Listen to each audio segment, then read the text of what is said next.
조금 더 저에 대해서 조사를 하셨으면 좋았겠다는 생각이 듭니다. 1985년에 있었던 서울 미문화원 사건은 매우 중요한 사건입니다. 1980년 광주 민주화운동 이후에 사실상 최초로 광주 문제를 세계에 알리고 그리고 그것을 알리기 위한 효율적인 방법으로 미국이 과연 한국 당시 전두환 노태우 씨에 의한 한국군의 군사 이동을 허용했는가라는 문제를 제기했던 사건입니다. 김민석 국무총리 후보자는 1985년 미문화원 점거 사건에 대해 광주 문제를 최초로 세계에 알린 중요한 사건이라고 자랑스레 고백한다.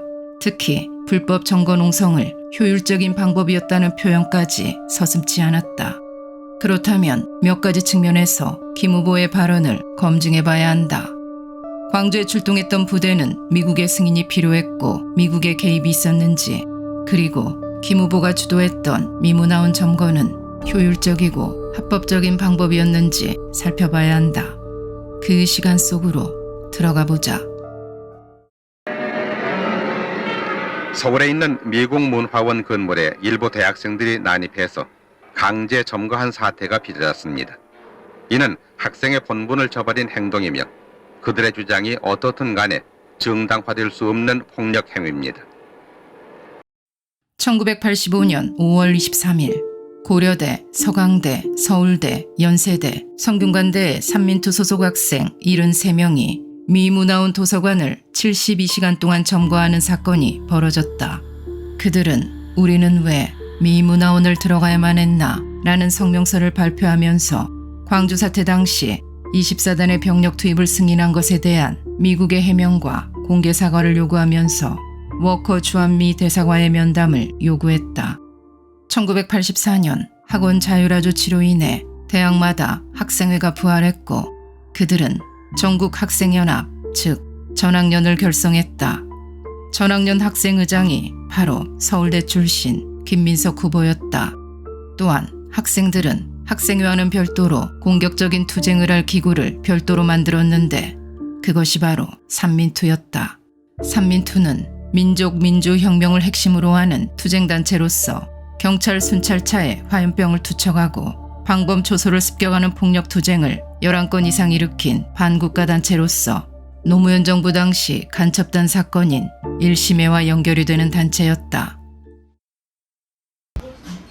광주 항쟁을 진압하는데 24단, 공수부대 이런 부대가 이동해서 광주로 움직이는 데는 미군의 묵인 방조가 없는 이상 불가능하기 때문에 미국이 광주 학살에 대한 책임도 있다 라고 하는 것을 이제 제기를 하는 것이었고, 그들은 광주 사태의 책임이 미국에 있으며 24단의 출동을 허용한 한미연합사의 책임 또한 강하게 추궁했다. 그들은 24단에 대한 지휘권을 한미연합사가 가지고 있는 것으로 파악했다. 그러나 함은경 씨의 인터뷰에서도 잘 나와 있듯이 24단의 지휘권은 미국에 있지 않았다. 24단은 5.18 당시 과격해진 시위 진압을 돕기 위해 이희성 계엄사령관의 명령하에 출동한 부대였다.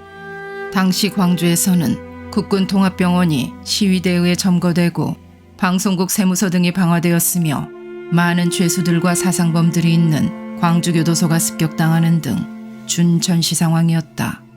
24단은 교도소 경비, 치안 등의 임무를 부여받고 1980년 5월 21일 아침 지휘부 차량 14대를 광주로 미리 출발시켰으나 사전 정보를 입수한 세력들에 의해 광주 시내 도로가 절단되고 나무로 장애물을 쌓아 진입하지 못했다. 정체불명의 세력들은 지휘부 차량 2대에 불을 지르고 군인들을 폭행했으며 차량들과 무기, 무전기, 장교우위 등 모든 것을 탈취하고 곧바로 그 차량들을 타고 아시아자동차 공장을 향해 돌진했다.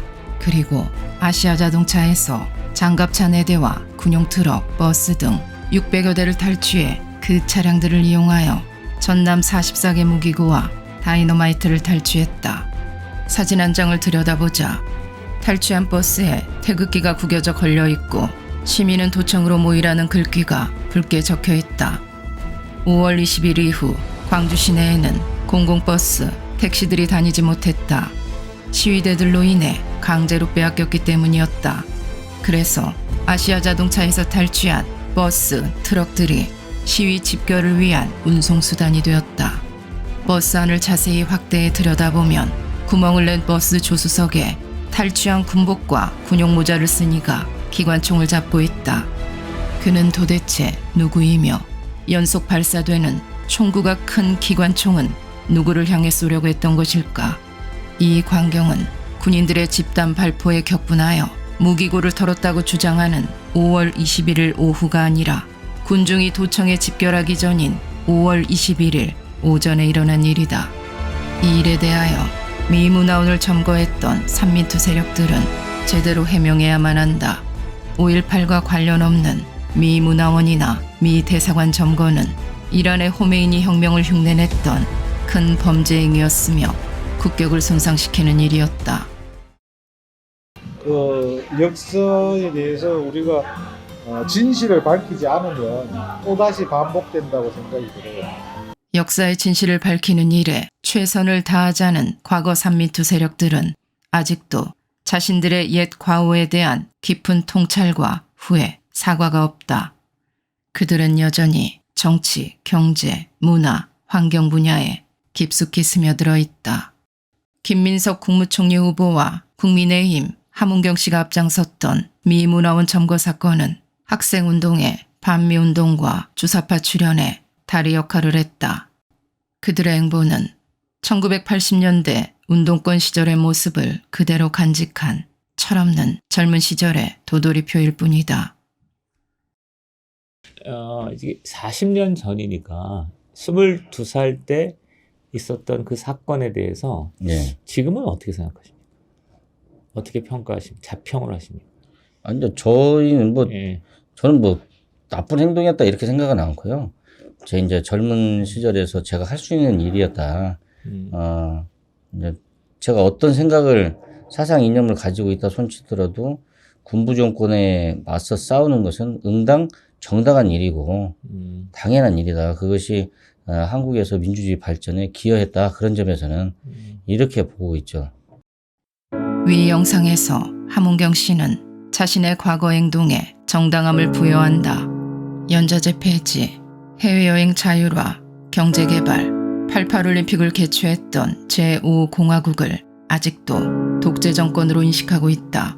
그리고 광주 사태를 민중항쟁으로 추앙하는 이유를 명확히 밝혀야 한다.